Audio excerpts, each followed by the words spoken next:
explode people, to kill them, to blow them up? Or what about, I don't like the way you practice Islam. You don't use a miswak.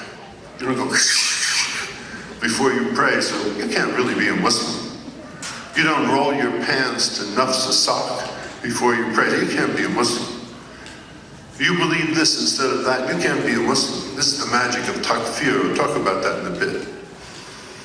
So people roll into town. They have beards. They have imams. They sit on the floor. They eat with their hands. They speak Arabic. They fast. They pray. They do all those things. And then they gather every man in that town and they put him in a container, a shipping container, and they lock the container.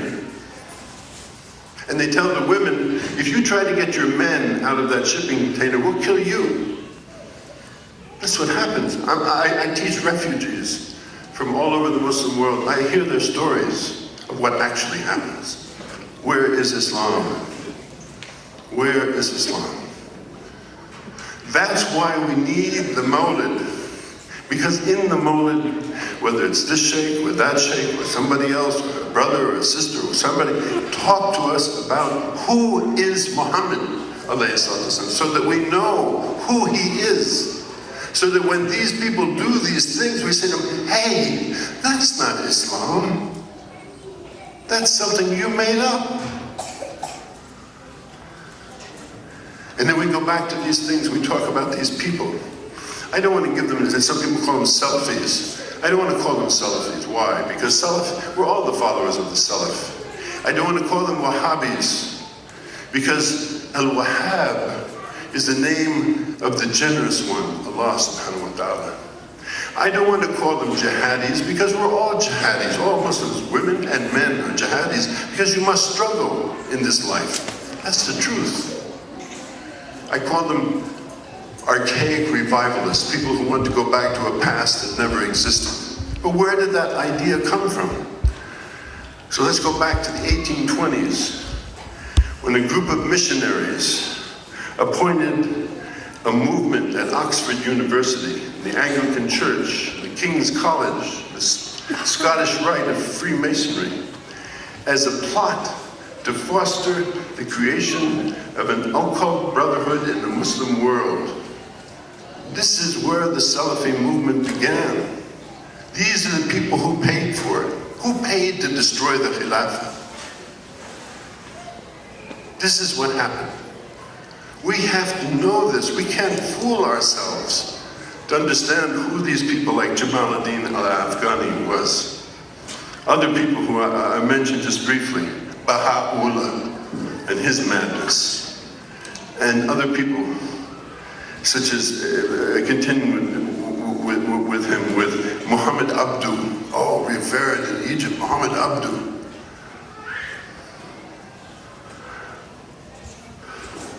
Muhammad Abdu worked with Jamaluddin Afghani in administering in the French language an Arabic journal in Paris, the Urwat al-Wuthqa, which is the name of a secret organization founded in 1883 to supplant Islam, to supplant Rahmatul Alameen with something else.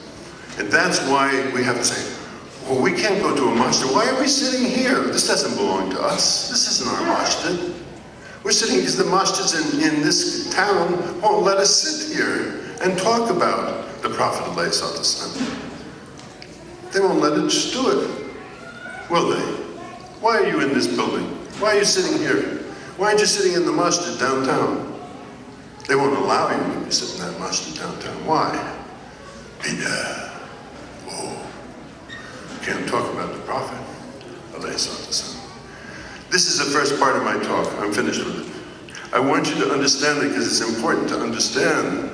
To understand when we talk about the Sunnah, what we're talking about is Rahmah. We're talking about Mahabba, love. We're talking about concern for fellow human beings. That's what Islam is. That's how Islam spread in the world. That's what people respond to. Love, everybody loves love. That's why Mawlid-un-Nabi Chishti wrote on his flag, with love for all and rancor towards none, and that's how India became Muslim. That's how it works, but how did Indonesia become Muslim? How did this happen? By throwing acid in the faces of girls? By rounding up people in railroad cars? By blowing themselves up in masjids? Is that how Islam spread? Never. Because they don't want it to spread. Don't you understand? Allah says to the Muslims, Aina tadhaboon, ya Muslimun. Aina tadhaboon. Where are you going? Think. Use what Allah gave you, your mukh, and your aql, and your ilm, to understand our situation. Are you happy going to the airport? I can go to the airport in the morning. Are you happy going to the airport as Muslims? Now they want to put us in a machine. Look at us naked. You happy with that? You enjoy that? Who brought that to you? Who is that the courtesy of? Ask yourself these questions, and you will see that you must make a choice. You must make a decision for the real Islam, the Islam of the Prophet Muhammad sallallahu alaihi wasallam, who said, of whom Allah said, "Ma arsalnaka illa rahmatan lil alamin." You must be the mercy to the people. If you are the mercy to the people, you change the world. So that's the first part of it. Now, to continue, inshallah. When we look at the life of the Prophet ﷺ, as I mentioned, the first 10 years and what happened, then the year of sadness. Our brother mentioned his trip to Taif, very arduous trip with Zayd. He took Zayd with him. They went to Taif. And in Taif, that was the town that they worshipped Al-Lat, the female deity of Arabia. And what did they do there? They stoned him and set the dogs on him.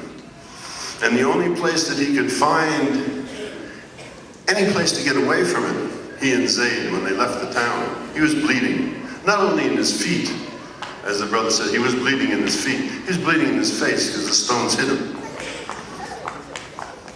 And he saw a garden, and the garden was owned by 2 Meccans. And they had a slave there. His slave's name was Azad. He came from Nineveh. They told Azad, feed him, take care of him, wash him, clean him up. So who cleaned him up? Did the Meccans clean him up? No way. They left it to the Christian slave, clean him up. And the Christian slave brought him some grapes. And for the first time he said, before he put the grape in his mouth, what did he say? Bismillahir Rahmanir Rahim. And when he said that, Azad said, what did you say? He said, Bismillahir Rahmanir Rahim.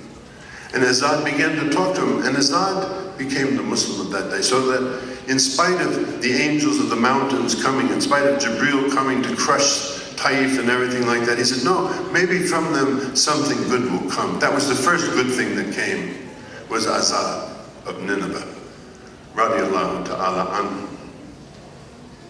This was the bottom. Look what had happened in this year. Khadija, radiallahu ta'ala anha, died. Fatima was deathly ill, alayha salam. The only protector that he had at that point, Abu Talib, Imran, that's his first name incidentally, Imran Abu Talib, who is incidentally also, by the way, the father of Ali, alayhi salam. He died. So when the Prophet left Taif, he could not return to Mecca. It's not that it was so easy for him to go to Taif. He could not return to Mecca because there was no protection for him in Mecca, because the man who was his protector was dead. He had no protection. How many Muslims do you think existed at that time, after almost 12 years of the Prophet's work, after practically all the last part of the Quran had been revealed? How many Muslims do you think existed? Give me a guess. Anybody give me a guess? Give me a guess. How many? No guesses? 170.